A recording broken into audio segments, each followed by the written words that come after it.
This is not a school field trip or a physics class. This is just how artist Michael Papadakis teaches children his unusual art form.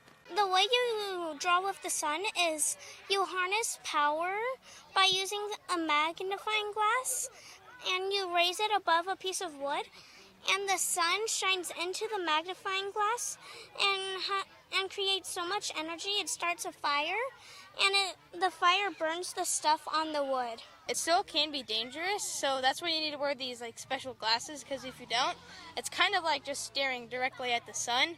Instead of brushes and paints, as the children describe, this artist uses a magnifying glass and a piece of wood, and most importantly, sunlight.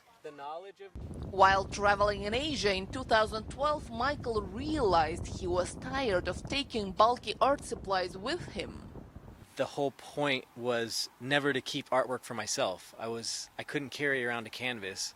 I had to find the canvas in my location, and I had to make the artwork there, and I had to leave it there. But he couldn't imagine life without art. Then a solution presented itself when Michael was high in the mountains, where it was rarely overcast. He put aside his paints and brushes and found a way to make art using simple tools and sunlight. He calls his art heliography, which means sunwriting.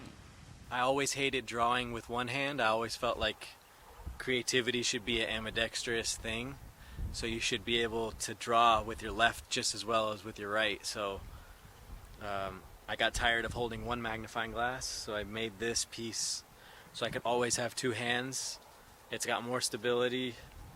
It has two different size lenses that you can change at a moment's notice. Another find, this magnifying glass that is used in lighthouses and navigation. It resembles an old gramophone record and is light and easy to carry around. Essentially, you're holding the sun in your hand, right? A mini version of the sun, and something that you could never ever really do. But as much as you're in control, it's in control of you, because no matter what, you have to move with it. You have to move with the sun. Inspiration for his art, says Papadakis, is as abundant as the sunlight on a cloudless day. Genia Dulu for VOA News, Los Angeles, California.